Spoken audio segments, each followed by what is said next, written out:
Hello, my name is Sir Arthur Eddington, and I was the leader and the co-architect of the experiment which would lead to the results being the famous Sir Arthur Eddington's solar eclipse observations. Now, the actual experiment itself was quite simple. We had two sets of researchers set a distance apart on the globe in two separate locations so as to improve our odds of success. And we were watching the same solar eclipse passing over on the same day. And the literal objective of our research was to take images of the solar eclipse itself. So the corona, and then much more particularly and importantly, the starlight around the corona. That was literally all that we had to do, along with some calculations, of course.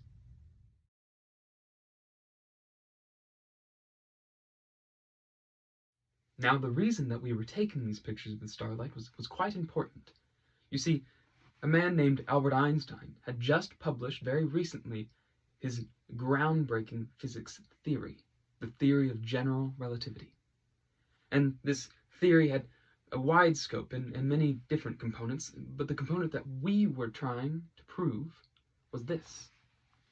For Einstein posited that if you had an object massive enough, such as the sun, and you had starlight passing from behind the object, past it, and to an observer, then one would see the light as apparently warped from where it would have been if the sun were not in the way. And so, the pictures that we were to take during the solar eclipse were to simulate whenever the sun was overhead. We would be watching the starlight around the corona to see if its angle of incidence upon us had warped, had changed from whenever the sun was not in the way, hence why we needed to wait for a solar eclipse, because otherwise we wouldn't be able to take a picture of both the sun and the starlight.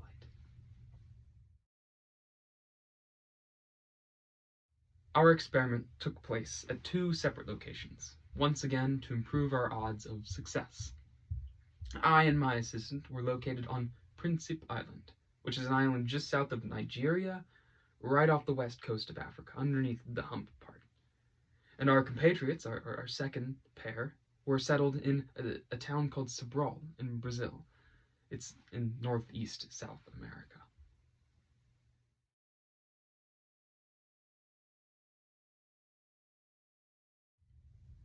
There were two highly significant events happening just around the time of my experiments. First was the causer of my experiments, Albert Einstein's publication of his theory of general relativity. This was a massive theory, and its implications were so broad and important to just gravity and light and our perception of light and our perception of time and space.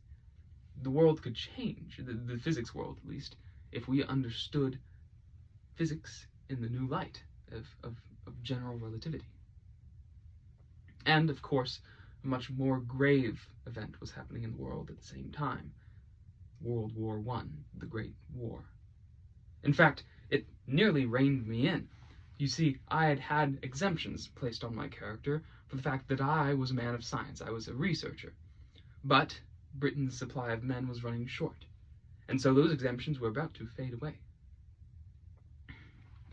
Luckily for me, my dear friend Frank Dyson wrote in to the local tribunal who was about to tell me that I was to go to war, and he told them that I would be the perfect man to lead the experiment that he and I had been working on planning together.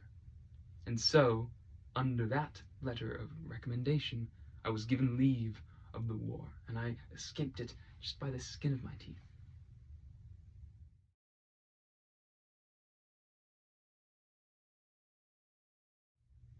As far as researchers in the field went, I had one assistant with me. His name was Edwin Cottingham. And across the pond, over in Sobral, Brazil, were our two partners, Andrew Cromlin and Charles Rundle Davidson, both of the Royal Greenwich Observatory. And of course, it has to be said that I worked very closely with Frank Dyson in designing the experiment and choosing where we would be located while watching the solar eclipse.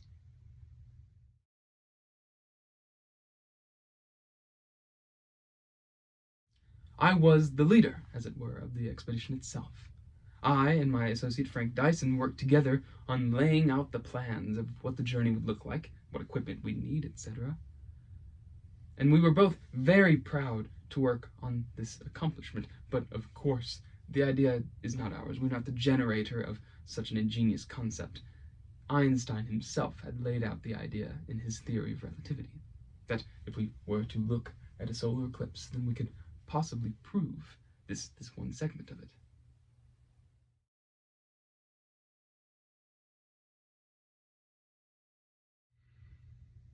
I hold that our experiment was the first of many to set in stone Albert Einstein's theory of general relativity. Now, our experiment alone did not do this, though it was hailed at the times as being the conqueror of Newtonian physics. For I believed that there would be many more experiments similar in nature to ours that would have to be conducted in order to truly prove Einstein's theory, especially considering how crude our tools were at the time, and how we could just perceive and imagine that they would advance in precision and accuracy as time went on. Especially, we can imagine how the ideas of how to prove Einstein's theory would improve as time wore on as well. So I cannot stand here and argue that my experiment alone proved Einstein's theory, but it certainly set the world on track to start working on believing it. A theory, the theory of general relativity being such a world-changing theory, especially in the realm of astronomy and astrophysics. Indeed, I can see its impact even today, into the modern day, as I heard recently that researchers have taken an image of a black hole. How interesting, how wonderful.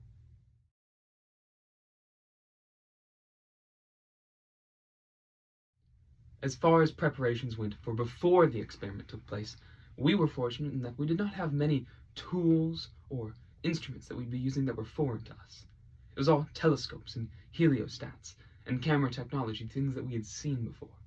We did have one special instrument fabricated just for the experiment, though, by none other than my partner, Edwin Cottingham. It was a device that tracked the movement of the solar eclipse as it passed overhead. And that way the mirrors could stay at the correct angle so that we would have the precision necessary to see the starlight around the corona. It helped to have a clockmaker on our team, as you can see. As for being in the field, we did not deal with any repercussions or difficulties that were over the top, more minor ones. For instance, the heat. The heat was quite tremendous. I am a Britishman. We were all British men, and that heat was quite enough for us. We're not built for such climate. But, much more gravely, that same heat caused the mirrors in the Sobral team's equipment to malform. The heat from the sun caused them to bend, such that all of the photos that they took on their main camera were ruined. They were all too blurry for the experiments and the analyses that we would require later. By a stroke of luck, they had a side setup, which was able to capture a few usable photos. Similarly, on my end of the Atlantic Ocean, the day, though relatively cloudless, still had a few clouds in it, such that all 16 of the pictures that I took were rendered down to two usable photographs. Very valuable photographs that I was indeed able to use, and with those photographs prove the existence of the warping of the light around the sun, thereby proving that component of Albert Einstein's theory of general relativity. Thank you.